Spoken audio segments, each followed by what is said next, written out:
Good Friday evening, everyone. It is the first football Friday we got here in the Grand Strand and PD. I'm Ian Klein. We are getting you ready for week 0 of the Extra Point. We have McGuire Law Firm who's going to be presenting our game of the week. We got a lot of fun games and highlights that we are going to get to you guys in just a little bit. But something we're trying new this year is a simulcast with our partners over at My Horry News. So we are going to bring in Joe Wedra, who is joining us from his office. And Joe, we've been talking a little bit about the sports season, and you were saying it's crazy how fast it's here. Ian, it's kind of unbelievable. I mean, you walked outside this morning, and saw a lot of people saying, "Well, it feels like football season." And I was like, "Okay, let's go." And it feels like football season. I think everybody's excited, and the weather is following suit. So couldn't be more pumped. And we got a full slate of games tonight here in week 0. So couldn't be more excited about it. Absolutely. What are some of those games that you're looking forward to? We were talking about you guys are with My Horry News. You guys focus on that Grand Strand area. What are those teams that you're expecting out of our My Horry Horry County region this season?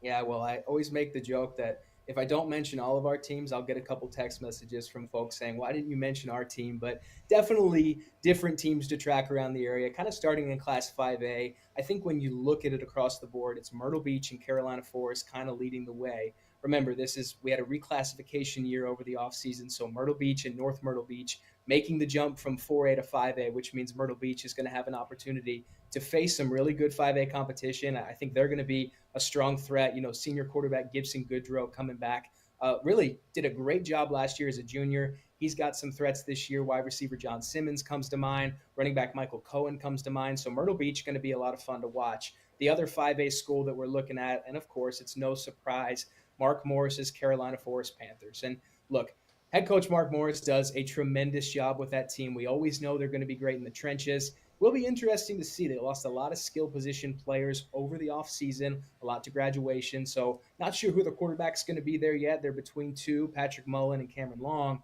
But those are the two teams there in Class 5A. And then the other team that I'll throw in, the 3A team here in Horry County, it's the Loris Lions. They are tremendous. They look like they are primed to have really one of the standout years across this county. Greg Mance's team, really, really good. New starting quarterback is Zamir Gerald. They like to call him Moon Gerald. He's probably one of my strongest breakout candidates when it comes to this season. So could probably say something about everybody, but those are the three teams we look at, especially looking ahead to week 0 tonight. Yeah. We had the kickoff classic just last week. What were some of the things that you took away? Obviously, we're just getting a little peek into the window of what the season could be. What was your takeaway? Kind of the same thing each and every year. Every team starts 0-0, and there's always going to be that one team that kind of surprises everyone. Well, I think the takeaway from the kickoff classic is that it's August football. And sometimes August football can be really sloppy, but we did see some good things. I think we like to think every year that, okay, this is going to be a turnaround year. We have some teams who maybe didn't perform last season, who maybe are going to be performing this season. But I think you see some teams who, again, maybe didn't have the greatest years last year having the opportunity. Two that come to mind immediately: North Myrtle Beach and Conway. Starting with North Myrtle Beach, this is going to be an improved team. Last year did not go the way the head coach Greg Hill and that team wanted it to. They have a ton of skill position players. I really like the North Myrtle Beach Chiefs. I also really like what Josh Pierce is doing over in Conway. Of course, the Conway Tigers. It's the Conway football program. The expectations are a whole lot higher than just the 1 year season they had last year. But this Conway team is different. Head coach Josh Pierce has said for multiple weeks now, really the last couple of months, that his goal has been culture shift. He's been really trying to focus on work in the weight room, getting these guys bigger, faster, stronger. And we definitely saw that in the kickoff classic on Friday. They had Green Sea Floyd's, of course, a 1A opponent. A little bit of a difference there, 1A school and a 5A school. But I just really like what Conway is doing. I love what Coach Pierce has. They're going to have a sophomore quarterback in Noah Legg, which is going to be super fascinating. But again, it's a work in progress for Conway, but those are some of the storylines that we saw on Friday. I think Conway, one of those teams who really stood out as, hey, this could be a really a rebound year for that program. Yeah, we saw it coming into this season. We have the realignment as well. People in different regions, some of those rival games are being pushed now to the head of the season. We have West and South Florence here this evening as well. I know you guys mainly focus on Horry County, but you hear enough about what's going on in the PD. South Florence, they're coming in with a chip on their shoulder. What do you expect with that our game of the week here this evening? South Florence. I mean, I'm glad that that is the game of the week for y'all. It's going to be fun. I know you're going to have folks there. When I think of South Florence, it's just so difficult to understand how physical and how fast that team is until you actually go see them in person. I got to go out there last year, and it's a whole different brand of football. I've been telling folks this. A couple of people have asked me that this summer, and I said, listen, South Florence football, it's a little bit different when you just see how fast, how strong, how physical that team is. So I don't really expect there to be too many beats missed. I'm glad you guys are going to be there, and it's interesting because we're used to seeing South Florence a lot because we had North Myrtle Beach and Myrtle Beach in that region. Of course, now that's a little bit different. We'll focus more on the beach region this year, but again, thrilled you guys are going out there. That's going to be a fun brand of football to kick off what already feels like football weather. So to be able to see those two teams, I think you're going to be in for a treat. Do you think West kind of has a interesting road ahead? The fact that they, for whatever reason, kind of got left out with that realignment.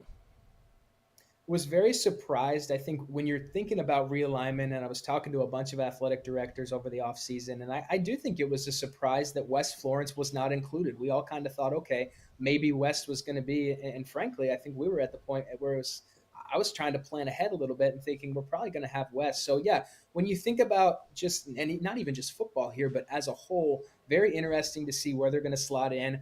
I think a lot of folks around here maybe are, I don't know, I'm not going to say this for them, but maybe a little glad that West Florence, we're not going to have to see West Florence, some of these schools around here, but definitely fascinating. I was kind of one of those folks who thought we might be seeing West a whole lot more here in Horry County. So, yeah, I definitely think fascinating. And what a great clash. I know we talked about this, but to start the year to get West Florence and South Florence, it's pretty neat. It's pretty strange, but it's pretty neat. Yeah, Artegan Brown will be there. She will be previewing the game here in just a few hours here. That game kicking off at 8 o'clock, and then she will be live this evening when we do our McGuire Law Firm game of the week on our first episode of the Extra Point. As you were saying, it's just crazy how fast the summer flies, but these teams are really putting in the practice, even on the off season. Have you had the chance to talk to any of these teams throughout the summer and see the conditioning and the practicing that these teams are putting in? And was there any team that stood out? Yeah, I think it's so fascinating. You mentioned the summertime, and we always say, well, football got here so fast. And then you realize when you're out of the 7-on-7 in June or a practice in July that, sure, it got here fast for us because maybe we were focused on our summer or everything that we were doing on vacations and all the vacationers coming to visit. But these teams have been on the field for quite a while. So this is almost a breath of fresh air. Finally, it's week 0. We get to go out and actually play football and hit somebody else in a different uniform. You mentioned some of the teams that we saw around here, and obviously I mentioned Myrtle Beach, Carolina Forest. I will circle back to the Loris Lions. I really have been trying to get this point across for the last couple of weeks that this Loris team has the potential to be really, really good. We talked about quarterback Moon Jarrow, but they just have so many weapons on that offensive side of the football. Quantez Dyson, Jacoby and Lewis. This is a team that almost looks as complete as I've ever seen a team coming into this season on the defensive line. Demarie Thurman, Javon Johnson.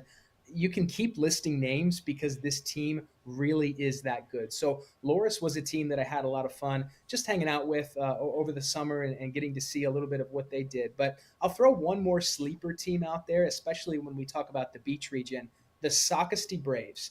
Maybe the team that isn't getting as much notoriety, the hype going into this season, but it's hard to not love what head coach Ben Hampton is doing there. They had a quarterback battle, so to speak, over the summer, and Christian Royals, somebody who head coach Ben Hampton said, listen, we're giving him every opportunity to be the starting quarterback, and he earned it. He won the job. You saw him in the kickoff classic. They had a great showing there against St. James in the kickoff classic, a 14-0 win. You see some of the highlights. The defense was fast. They were physical, led by the guy who just tried to break up the pass there, Jonathan Goswick.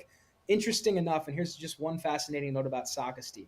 It was between Christian Royals and Jonathan Goswick for that quarterback position coming into the year.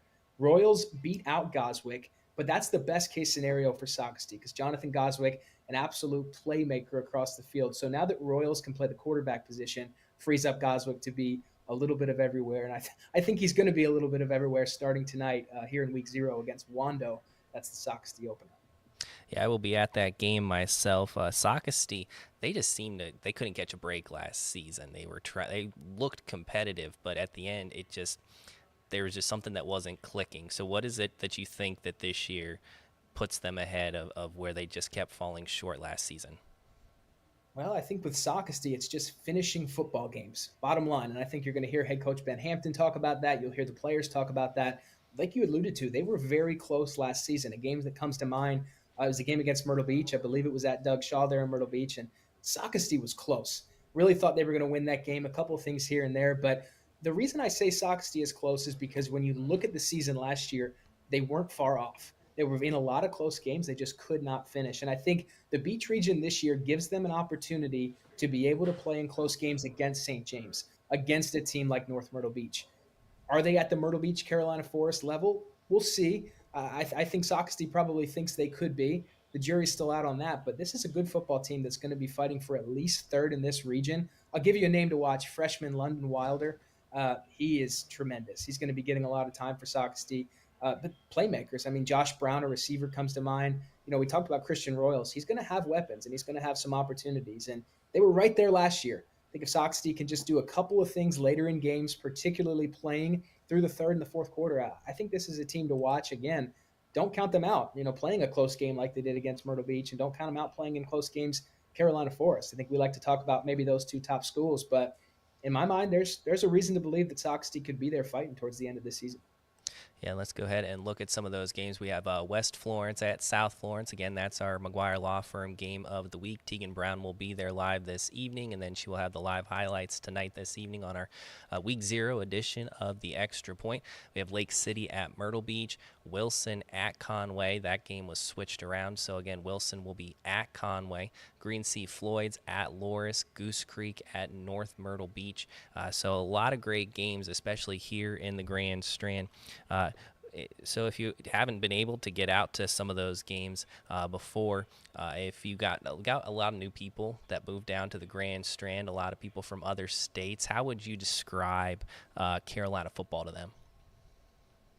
Man, I'll tell you, I'm so glad you asked me this question because the phrase that I always say, I said it this morning with somebody, and I think people are tired of me saying this, but if you want to get a good sense of hometown community, if you want to get a good sense of who this town is, who Horry County, go to a high school football game. And listen, it's a perfect example right now if you're listening. If you don't have plans tonight, go out to a high school football game in this area and just experience the atmosphere, the culture. And I say culture because I really do believe you get a great sense of individual cultures around our state when you go to these games. Now, of course, I'm here in Horry County and we do a lot of reporting here in Horry County, so I'm a little biased to this area, but I think about it in the sense of you have a place like North Myrtle Beach, you have a place like Sockesty, not that far away on the map, but two totally different, awesome cultures that really are showcased during high school football. It's passionate fan bases, people and individuals who have so much family who are just there and ready to enjoy a good Friday night of football. And I love that. And I always use Horry County as a great example because, I can go to St. James, I can go to Conway, I can go to Loris, and I just get the individual culture that comes through so much on Friday nights. And it's why I'm ready to get out of this office and ready to go out into the field tonight, just because it really is. It's the best part of the week. And the reason it's the best part of the week really is you just get to experience the culture and you get to see all of these great student athletes, their families, parents, coaches. Everybody comes together on Friday nights, and it sounds like you're describing this small town, Friday night football movie, but it really is that. And so hopefully if you're listening to this and you haven't gotten to experience that yet, you have time still. Call up some folks and say, hey, let's go support our local high school team because you'll have fun. I can promise you that. Yeah, I think there's a purity to high school sports still. It's like so much money is in the pros, so much money in NIL has gotten into college. Now you have these young kids who are wanting to prove a point.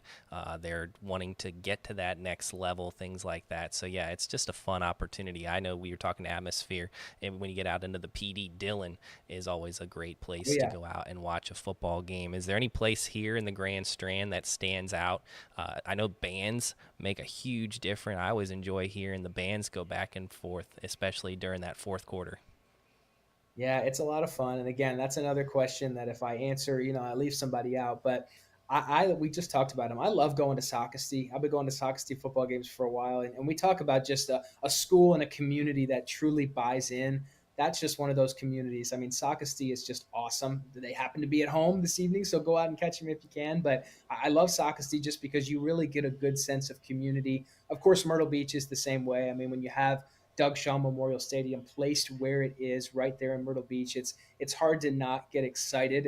And you get times, of course, we're not rooting for anybody, but it's hard not to root for the Seahawks when you're just in that environment. They do such a great job. So Sockasty and Myrtle Beach, definitely kind of the first ones that come to mind. And I think maybe the sneaky place, the place I like to go to is St. James. What they're building in that athletic department is just really special, and students are buying in.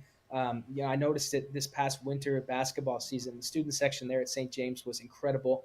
Those students are buying into athletics, and it's exciting. So those are the three. Of course, if you're listening, pretend like I said your school, because I know you're going to want that I said your school. But Horry County's great. So again, I can't say a bad thing about anywhere, but I guess Sockasty, to answer your question, might be the top spot. Yeah, they're all great. It's always fun to get out. And like you said, if you're around the area, go check out a game at each place. The student sections are fun. It's always entertaining to see the different themes that they come up with as well.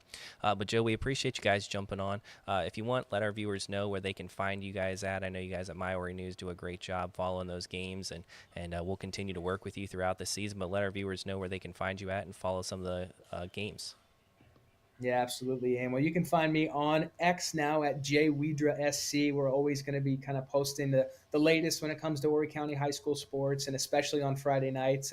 You can turn your alerts on, but you'll probably get a lot of posts from me on a Friday night. But again, throughout the week, we try to do that. And then myhorrynews.com. We have such a great team at My Horry News that it really just buys into high school sports coverage, and it's just tremendous. So we do a weekly high school notebook that you can check out. That's on the website, on the front page of the website right now. We run that to preview every week, and it's not just football. We're really starting to, we understand that football is great, but there are so many great sports in this county that we're trying to spotlight everything. So super fun, myhorrynews.com, and again on X, Joe Wedra SC, and can't wait. It's so exciting that football's back. Everything's lining up. The weather is great. I think there's just some great matchups here in week 0, and it's football season, and I think that makes us all pretty excited. Absolutely, Joe. I appreciate this. This was fun. We'll have to do this more throughout the football season, and especially once the games start getting played, that gives us more to talk about as well. So, Joe, we appreciate your time. Thanks so much. Absolutely. Thank you. And, of course, you guys can check us here on The Extra Point tonight, presented by the McGuire Law Firm. That's going to be tonight at 11:15 right here on WMBF News. We are enjoying that time and getting all the football plans together. We're going to try to be out there to as many games. We'll be at Myrtle Beach. We'll be at Sockasty, Carolina Forest, Conway, North Myrtle Beach, Loris, Hannah Pamplico, and Johnsonville. And then, again, of course, our game of the week is West Florence at South Florence. Tegan Brown is already on her way there now, and she will be joining us live throughout our evening newscast. So be sure to follow her, and she'll have the live preview this evening, and then I'll have our live highlights tonight as well. And you can download our WMBF News app. It's a great way to follow us there. You can scan that QR code on your screen. You can even watch the Extra Point live. So we appreciate you guys jumping here online with us, doing our kind of Extra Point tailgate. So we should have some fun. Looking forward to a great season ahead, and we'll keep trying to do this. And we'll see you guys tonight around 11:15.